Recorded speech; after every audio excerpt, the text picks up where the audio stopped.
मुझे दया आती है उन बच्चों पर जिनमें मेरा बच्चा भी शामिल है। मैं भी उसी समाज की पैदाइश हूं, उसी समाज के दबाव मुझ पर भी काम करते हैं। और ये रिसर्च मैंने संयोग से अपने बच्चे की प्राथमिक शिक्षा के बाद पढ़ी। पहले पढ़ी होती तब भी मैं क्या करता, दिल्ली में आपको एक भी अच्छा स्कूल मिलेगा ही नहीं जो मातृभाषा में पढ़ाता हो। एक ऐसा माहौल है, मुझे दया आती है उन बच्चों पर। वो घर में जब 9-10 महीने के होते हैं या 3 साल के जब होते हैं तब वो स्कूल जाना शुरू करते हैं। 2.5 साल का बच्चा अपनी भाषा में कॉम्प्लेक्स सेंटेंसेस बनाना सीख जाता है अपने आप, बिना एक शब्द भी पढ़े लिखे। आप घरों में देखिए छोटे बच्चों को, अच्छे से वाक्य बोलेंगे। और 2.5 साल का बच्चा तो नए वाक्य बनाने लगता है, वो भी जटिल वाक्य, सरल वाक्य नहीं। उस बच्चे की इतनी गहरी पकड़ एक भाषा में हो चुकी है, एक भी दिन स्कूल नहीं गया है। और इसलिए मातृभाषा का अध्यापन जब स्कूल में होता है, टीचर को पता होता है कि बच्चे को भाषा पहले से आती है, इसे दुरुस्त करना है, सिखाना नहीं है जीरो से। और वो बच्चा बड़े अच्छे मूड से स्कूल गया, उसे मम्मी को टाटा किया, स्कूल जाके पता लगा टाटा नहीं बोलना, बाय बोलना है। उसकी दुनिया खिसक जाती है उसके पैर के नीचे से। वहां उसे पता लगता है कि भिंडी नहीं है, ये लेडी फिंगर है। तुम जो लाए हो वो आलू नहीं है, पोटैटो है। रोटी नहीं है, ब्रेड है। ठीक है, ब्रेड तो वो होती है नहीं, वो सब ब्रेड्स होती हैं। समोसा है ही नहीं इंग्लिश में, उसको पता लगा कि होता ही नहीं है तो। और वो बेचारा एक अजीब सी कश्मकश में है। उसे अपनी भाषा में सीखना था कि जीरो क्या होता है, संख्या क्या होती है, एक क्या होता है। उसे अपनी भाषा में सीखना था कि सरकार क्या होती है, दुनिया क्या होती है, चलती कैसे है। उसे सीखना पड़ रहा है कि पहले यह समझो कि दुनिया नहीं वर्ल्ड होता है। अब उसकी आधी से ज्यादा ऊर्जा वर्ल्ड पे अटकी हुई है, और बाकी बची खुची ऊर्जा से वो समझ रहा है कि वर्ल्ड होता क्या है। उसकी आधी ऊर्जा लग गई नंबर, शब्द याद करने में, न कि यह समझने में कि संख्या क्या होती है, नंबर क्या होता है। एक अजीब सी साजिश दुनिया भर में चल रही है कि दुनिया के हर बच्चे को उसकी मातृभाषा से बचपन में ही वंचित कर दो। उसे एक ऐसी भाषा में सिखाओ जहां उसके लिए वो भाषा सीखना अपने आप में चैलेंज हो।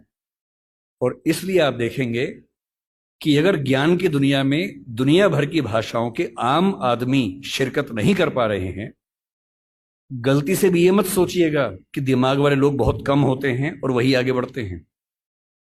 दिमाग वाले अधिकांश लोगों को बचपन में ही खत्म कर देने की साजिश दुनिया भर में चल रही है। और जो अपनी भाषा में पढ़ ही नहीं पाएगा, वो कैसे आगे बढ़ेगा, कैसे सीखेगा। मैंने 10वीं क्लास तक हिंदी माध्यम से पढ़ाई की है, उसके बाद अंग्रेजी सीखी है, ठीक से सीखी है। अंग्रेजी मुझे कहीं कोई समस्या नहीं आती है, इसमें क्या कोई परेशानी है। मैं आज भी अपनी भाषा में गीत सुनने में ज्यादा खुश होता हूँ। मुझे फिल्म देखनी मैं हिंदी में पसंद करता हूँ, नाटक देखना हो हिंदी पसंद करता हूँ, मजाक करना हो हिंदी में पसंद करता हूँ, पढ़ना हो कोई ऐसा विषय जो हिंदी में नहीं है तो इंग्लिश में पढ़ता हूँ, इसमें क्या परेशानी है। लेकिन मुझे कोई बचपन से ही मजबूर करे कि मुझे दूसरी भाषा में, संयोग से अंग्रेजी है, फ्रेंच भी हो सकती थी, पुर्तगाली भी हो सकती थी, जो जीत जाता उसकी भाषा ढो रहे होते। ज्ञान विज्ञान की दुनिया में मेरा निजी विश्वास है इस वर्चस्व को तोड़ना बहुत जरूरी है। हम हिंदी में हजारों शब्द क्रिएट नहीं कर पाएंगे 2 दिन में, सही बात है, मुश्किल है। और हमें इतना शुद्धतावादी या प्यूरिटन होने की जरूरत नहीं है कि हम सारे शब्द अपने ही गढ़ेंगे। हम तो इंटरनेट को अंतर्जाल ही बोलेंगे, हम कंप्यूटर को संगणक ही बोलेंगे, तो आप अकेले ही बोलते रहेंगे, कोई पूछेगा नहीं आपको। जो शब्द अंग्रेजी के प्रसिद्ध हो गए उनको मान लीजिए। जापानी भाषा का शब्द है रिक्शा, आप रोज रिक्शा में घूमते हैं, कभी आपने कहा कि रिक्शा को मैं नरयान बोलूंगा? कई लोग बोलते हैं नरयान, कि मनुष्य द्वारा चलने वाला एक विमान या वाहन। क्या बकवास है। अरे जो शब्द जिस भाषा से आया, प्रसिद्ध हो गया, अपना लीजिए उस शब्द को। और उसके बाद भाषा में असली समस्या शब्द नहीं होती है। भाषा विज्ञान में एक होता है जिसको मॉर्फोलॉजी कहते हैं, एक सिमेंटोलॉजी होता है, लेकिन जो सबसे महत्वपूर्ण स्ट्रक्चर है सिंटेक्स है। सिंटेक्स का मतलब है वाक्य का निर्माण कैसे होता है, शब्दों का क्रम कैसे तय होता है।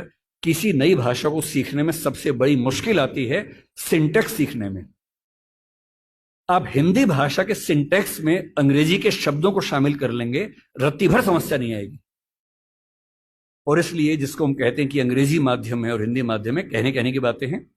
मैं अंग्रेजी माध्यम में बच्चों को खूब पढ़ाता हूँ, 8-8 घंटे दिन में पढ़ाता हूँ, और वहां भी देखता हूँ कि जैसे कोई मुश्किल कंसेप्ट आता है, जब तक अंग्रेजी में पढ़ाने के बाद हिंदी में भी ना समझा दूं, उनके चेहरे पर 12 बजे रहते हैं, क्योंकि वो हिंदी भाषी समाज के बचपन से लगातार हिंदी बोलने समझने वाले और अंग्रेजी माध्यम लेके एक ज्ञान की भाषा के तौर पर अंग्रेजी पढ़ने वाले व्यक्ति हैं।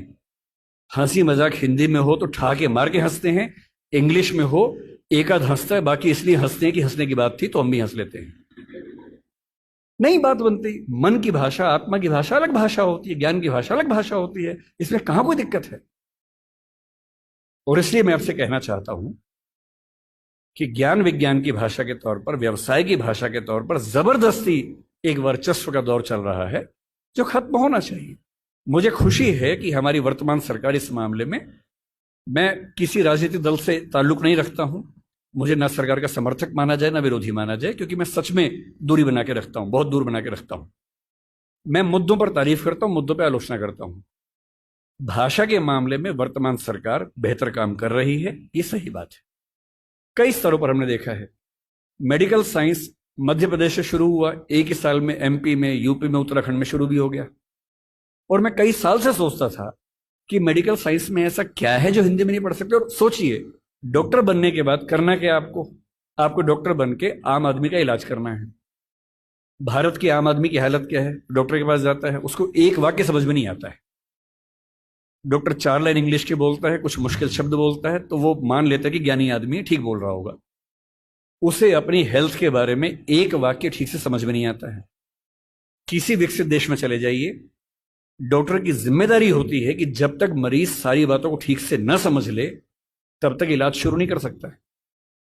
हमारे देश में भाषा का अंतर ऐसा है कि मरीज अपनी बीमारी को ठीक से कभी समझ ही नहीं पाता है। ऑपरेशन तक की सहमति ले लेते हैं अंग्रेजी बोल के, वो समझ नहीं पा रहा होता, हाँ तो हो गया, साइन कर, हाँ साइन कर दिया। उसमें क्या लिखा हुआ है कि तुम्हारा ऑपरेशन करेंगे, तुम मर भी सकते हो, मर गए तो तुम्हारी जिम्मेदारी है। पता ही नहीं उस बेचारे को। क्यों भारत का हर डॉक्टर, तमिलनाडु का डॉक्टर तमिल में क्यों ना बात करे पेशेंट के साथ, कर्नाटक का डॉक्टर कन्नड़ में बात करे, हिंदी का डॉक्टर हिंदी में बात करे, और अंग्रेजी मातृभाषा वाले जो 2,70,000 लोग हैं उनके लिए कुछ डॉक्टर इंग्लिश वाले रख लीजिए। डॉक्टर की भाषा तो समाज की भाषा होनी चाहिए, यही कानून के साथ है। हमारी जुडिशरी इतना जबरदस्त जुडिशियल फ्रीडम, जुडिशियल इंडिपेंडेंस, संविधान का मूल ढांचा है, सब बातें बढ़िया हैं। पर जिस देश की आबादी में 2,70,000 लोग अंग्रेजी मातृभाषा वाले हों, उस देश का सुप्रीम कोर्ट सारे निर्णय अंग्रेजी में ही देगा, ये कहां का लोकतंत्र है? यहां आपका जो जुडिशियल इंडिपेंडेंस है या जुडिशियल रिस्पॉन्सिबिलिटी है वो कहां चली जाती है? उस समय आपके सुप्रीम कोर्ट में मधु लिमये नाम के व्यक्ति जिद करते हैं कि मैं हिंदी में अपनी बात रखूंगा, आप उनको परमिशन देने के बाद नकार देते हैं कि हमसे गलती हो गई, ऐसा नहीं कर सकते हैं। मेरे देश में, मेरे सुप्रीम कोर्ट में अपनी भाषा में आप बोल भी नहीं सकते। आप 28 राज्यों में से केवल 4 राज्यों में हिंदी में हाई कोर्ट में बात करने की परमिशन देते हैं। लोकतंत्र का मतलब क्या होता है? कुछ गिने चुने एलिट्स के हिसाब से जनता अपनी भाषा बदलेगी या जनता की भाषा से प्रशासक भाषा बदलेंगे अपनी? अगर लोकतंत्र है तो लोकतंत्र में जनता की भाषा ही केंद्र में होनी चाहिए, कोई और भाषा केंद्र में कैसे हो सकती है? पर हम लोग इतने आदी हो चुके हैं, हम स्लेव मेंटेलिटी के इतने अभ्यस्त हो चुके हैं कि हम ये प्रश्न कभी नहीं करते। हमारे सुप्रीम कोर्ट के चीफ जस्टिस या कोई जज हिंदी में क्यों नहीं बात कर पाते? और नहीं कर पाते, मैं फिर बार बार कह रहा हूं, मामला सिर्फ हिंदी का नहीं। मेरी इच्छा है कि सुप्रीम कोर्ट के बहुत सारे जजेस में कुछ को तमिल ठीक से आती हो, कुछ को तेलुगु अच्छे से आती हो, कुछ को मराठी आती हो, कईयों को हिंदी आती हो। और बेंच का फैसला करते हुए यह भी एक पॉइंट ध्यान में रखा जाए कि मामला कहां का है और उस मामले में ऐसे जज को प्राथमिकता मिले जो उस भाषा को जानता हो, ताकि केस मेरा है, मुझे हिंदी आती है, मेरा वकील अंग्रेजी में कुछ कुछ बोला, जज ने कुछ कुछ बोला, फैसला हो गया, मुझे पता ही नहीं कि क्या हुआ, और इतने में पुलिस आके मुझे ले गई और मैं परेशान हूं कि हुआ क्या। मेरे मामले के किसी प्रसंग में मेरी भूमिका ही नहीं है, क्योंकि सारी प्रक्रिया 2 ऐसे व्यक्तियों के बीच में चल रही है जिनके पास एक भाषा है जो मेरी भाषा नहीं है, जबकि मामला मेरा है। और कहने को लोकतंत्र है। ये लोकतंत्र नहीं है, ये भाषा के स्तर पर तानाशाही है, बुरी चीज है। और मैं जब भी ये बात कहता हूं, बार बार कहता हूं, ज्ञान की भाषा के तौर पर अंग्रेजी का सम्मान करना जरूरी है, क्योंकि रिसर्च आप उसके बिना नहीं कर पाएंगे। बहुत मामलों में सीखने की जरूरत है, उससे भी, जापानीज से भी, फ्रेंच से भी, सबसे सीखने की जरूरत है। लेकिन आपके देश के सुप्रीम कोर्ट में, हाई कोर्ट में आपकी भाषा में बात ना होती हो, ये बुरी बात नहीं है, शर्मिंदगी की बात है। हमें एक समाज के तौर पर शर्म आनी चाहिए, ये उससे कम बात नहीं है। इसलिए जब कोई मुझसे कहते कि राजभाषा के तौर पर आपकी क्या कल्पना है, 14 सितंबर का दिन आज है, हम आज के दिन ये सेमिनार क्यों कर रहे हैं? 14 सितंबर 1949 को शाम को 6 बजे एक फैसला हुआ था। एक अजीब सी अफवाह लोगों ने उड़ा रखी है। कहते हैं कि 14 सितंबर को मतदान हुआ कि भारत की राजभाषा कौन सी होनी चाहिए, हिंदी या अंग्रेजी। वोटिंग हुई, आधे वोट हिंदी के पक्ष में उठे, आधे अंग्रेजी के पक्ष में उठे, एकदम बराबर हो गया। कई लोग संख्या बोलते हैं, 77-77 हो गया। और तब स्पीकर ने, डॉक्टर राजेंद्र प्रसाद ने अपना कास्टिंग वोट दिया, क्योंकि उनके पास अधिकार है कि वोट डाल सकते हैं लास्ट में, अगर बराबर हो जाए तो, हिंदी के पक्ष में दिया, और इससे हिंदी भारत की राजभाषा हो गई। इससे बड़ा कोई झूठ नहीं है। ऐसा कुछ नहीं हुआ था संविधान सभा में, सफेद झूठ है। 12 सितंबर को शाम 4 बजे इस मुद्दे पर बहस शुरू हुई। संविधान सभा की डिबेट्स पढ़ के देखिए, 180 पेज की डिबेट है राजभाषा की, 180 पेज, 1-2 पेज का मामला नहीं है। संविधान सभा के वॉल्यूम 9 में ध्यान से पढ़िए, पेज नंबर लगभग 1130 से 1390 के आसपास का मामला है। 180 पेज की डिबेट है, उसमें खूब मुद्दे हैं, छोटी मोटी वोटिंग हो रही है के मामलों में। संविधान सभा का बेसिक उसूल था कि अंतिम रूप से वोटिंग नहीं करेंगे, सहमति से काम करेंगे। वोटिंग बीच बीच में होती रही। पहला विवाद यह था कि राजभाषा कौन सी हो, हिंदी हो कि अंग्रेजी हो या हिंदुस्तानी हो। अंग्रेजी पर तो बात थी नहीं, हिंदी या हिंदुस्तानी। महात्मा गांधी हिंदुस्तानी कहते थे, पर 1949 में वो थे नहीं। उनका हिंदुस्तानी का मतलब था हिंदी उर्दू का मिक्सचर, जो देवनागरी और फारसी में लिखी जा सके। दूसरा स्कूल ऑफ थॉट हिंदी की बात करता था। अंत में सहमति बनी, हिंदी ही भारत की राजभाषा होगी। राजभाषा यानी सरकारी कामकाज की भाषा। दूसरा सवाल था कि लिपि कौन सी हो, देवनागरी हो, कुछ ने कहा कि देवनागरी और फारसी हो, कि हिंदी को फारसी में भी लिख सके। कुछ ने कहा देवनागरी और रोमन हो, हिंदी को रोमन में, जैसे व्हाट्सएप में लिखते हैं वैसे लिख सके। खूब विवाद हुआ, अंत में हुआ कि देवनागरी ही लिपि होगी। तीसरा विवाद यह हुआ कि जो अंक हैं हिंदी वाले, जो 1 से 0 से 9 तक के अंक हैं, वो हम अंग्रेजी के ढांचे में लिखेंगे या हिंदी के ढांचे में लिखेंगे। इस पर मतभेद था सबसे ज्यादा, इस पर वोटिंग में बराबरी हुई थी। और अंत में वोटिंग से नहीं, संविधान सभा के बाहर की बातचीत में समझौता हुआ। मुंशी साहब थे, के एम मुंशी थे, आयंगर साहब थे, उनकी बातचीत में समझौता हुआ कि ठीक है, अंतर्राष्ट्रीय अंक मान लेंगे। और उसके बाद गहमा गहमी के बाद, 2 घंटे की रिसेस के बाद, 14 सितंबर शाम 6 बजे आखिरी सेशन इस मामले पर हुआ, 2.5 दिन की बहस के बाद। और तब ध्वनि मत से, बिना किसी वोटिंग के प्रस्ताव पारित हुआ कि हिंदी भारत की राजभाषा होगी, देवनागरी उसकी लिपि होगी, और अंकों का अंतर्राष्ट्रीय स्वरूप उसका स्वरूप होगा। इस झूठ को मन से निकाल दीजिए। ये झूठ मैंने भी 1000 बार सुना था अपने अध्ययन के दौरान, हमारे अध्यापकों को भी ऐसा लगता था, मुझे भी ऐसा लगता रहा कई साल तक। संविधान सभा की डिबेट्स बढ़ी तब समझ में आया कि ये भ्रांति है, ऐसा कुछ नहीं हुआ था। पूरी सहमति के साथ भारत की राजभाषा हिंदी बनी थी 14 सितंबर को, और इसलिए आज के दिन को हम लोग हिंदी दिवस मानते हैं।